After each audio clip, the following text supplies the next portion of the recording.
Bonjour à tous. Maintenant, nous voulons parler sur le 8e commandement. Le 8e commandement, tu ne porteras pas de faux témoignages, ni ne mentiras pas. Lorsque l'on réfléchit à ce commandement, il ne faut pas se laisser tromper par l'opinion commune selon laquelle ce péché n'est pas si grave, ou du moins pas aussi grave que d'autres grands péchés qui sont le meurtre, adultère ou même l'idolâtrie. Parce que de temps en temps, nous considérons, et on se confesse, je dis les petits mensonges, comme c'était les choses sans aucune importance.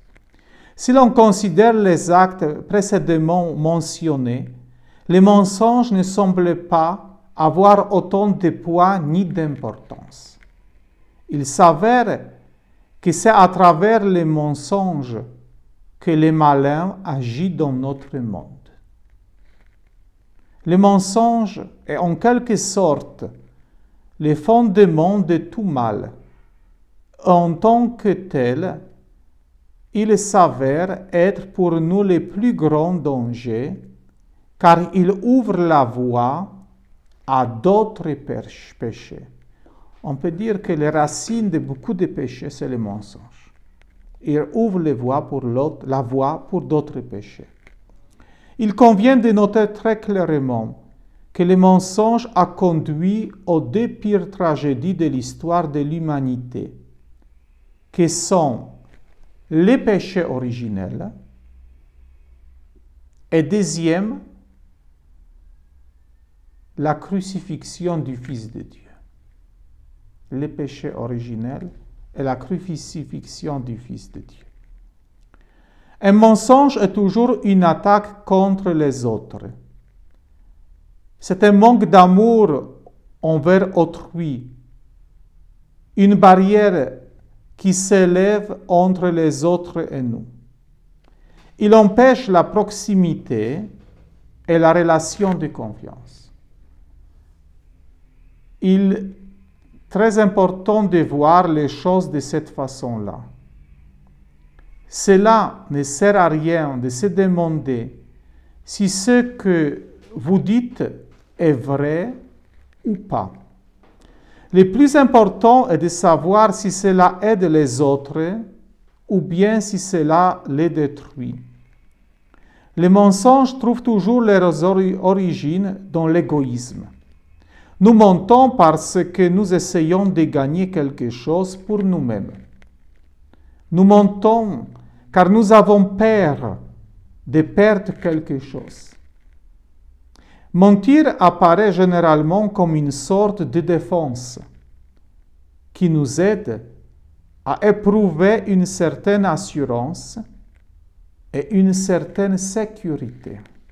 Nous voulons, on peut dire, vivre en sécurité. Pour ces choses, nous disons des mensonges. Quel type de mensonge? Par exemple, ça peut être parjure, mentir sous serment. Ça peut être dissimulation ou même dire les demi-vérités. Retenir des informations qui donnent une fausse impression. Signaler un accident mais négliger de signaler que de l'alcool était consommé. Ça peut être aussi fausse accusation. Lorsque nous accusons les autres, en nous fondant uniquement sur des soupçons, des ragots ou des préjugés. Jésus a, par exemple, été accusé d'être un glouton, un ivrogne, un rebelle, un blasphémateur, un diable. Vous voyez, ce sont tous les préjugés, fausses accusations. Jésus a par exemple été accusé d'être un glouton, un ivrogne, parce qu'il y avait les gens qui ont les accusés en fondant uniquement sur des soupçons, des ragots ou des préjugés. Complot. Lorsque plusieurs personnes s'unissent pour comploter ou dissimuler quelque chose, afin que la vérité ne soit pas révélée. Après aussi, le mensonge, l'autre type, c'est faux témoignage. Une exagération ou un mensonge concernant la valeur ou l'intégrité de quelque chose ou de quelqu'un. Après, le mensonge, ça aussi, c'est la hypocrisie. Dire une chose et en faire sciemment une autre. Un bon exemple, c'est l'apôtre Pierre, qui a refusé de manger avec des chrétiens non juifs, alors que des chrétiens juifs étaient présents. Le mensonge, ça aussi, c'est faux enseignement. Ceux qui promeuvent et enseignent ce qui est essentiellement incorrect, inexact ou faux. Et le mensonge, bien sûr, c'est aussi se mentir. Dire ou suggérer sciemment des faussetés. Il peut y avoir d'autres manières de faire preuve de malhonnêteté ou d'être dans le mensonge. Mais ces 8 exemples sont les types de tromperies les plus pratiqués. Je dis mentir parjure, dissimulation ou dire des demi-vérités.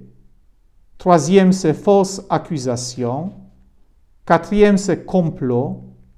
5e, c'est faux témoignage. 6e, c'est hypocrisie. Qui de nous, de temps en temps, n'est pas hypocrite? 7e, c'est faux enseignement. Et 8e, c'est mentir. Ce sont les types de tromperies les plus pratiqués. Quel principe renferme ces commandements? Ne pas mentir est l'objet attendu, mais pourquoi? Pourquoi mentir est-il un péché? Quel est le principe qui soutient ces commandements? Premièrement, il y a une vérité sur tout. Aujourd'hui, on nous enseigne que la vérité est relative. Cette idée de vérité est visible partout dans notre société. On ne peut rien censurer. Chacun est libre de dire ce qu'il veut. Bien sûr, mais ce n'est pas toutes les paroles, c'est la vérité. En tant que chrétiens, nous pouvons nous sentir dépassés, désorientés, parce que nous croyons qu'il existe une norme de vérité, selon laquelle les gens et les choses peuvent être mesurés. Nous pouvons connaître cette norme de vérité qui nous donne le pouvoir d'évaluer les choses avec précision. Comment améliorer notre capacité à dire la vérité? Première chose, ne parlez pas trop et vous éviterez les cas de malhonnêteté. Ne parlez pas trop.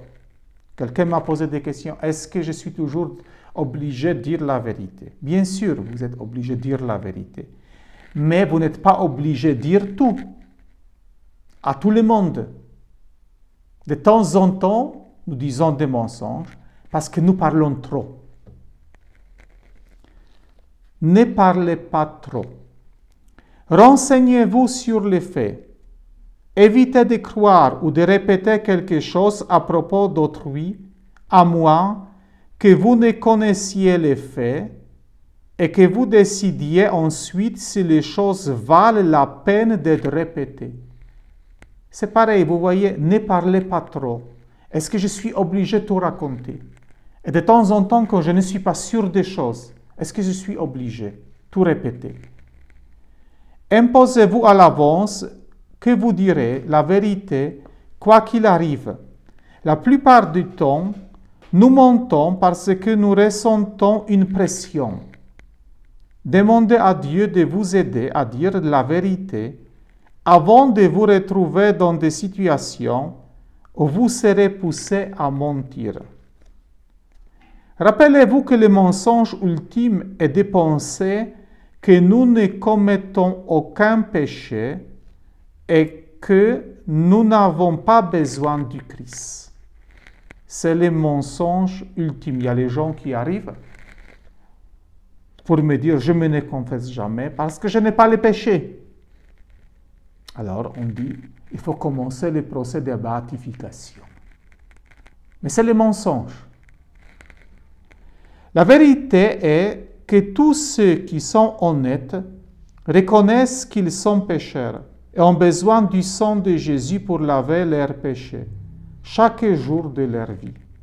Il est peut-être temps d'être honnête dans votre vie. Il est peut-être temps d'être honnête dans votre vie. Peut-être devrions-nous faire un examen de conscience très approfondi sur les choses cachées dont nous ne les voulons pas nous souvenir ou faisons semblant de ne pas nous en souvenir. Le Seigneur Jésus a enseigné dans l'Évangile que la vérité affranchit et il veut la peine de se demander si nous y croyons.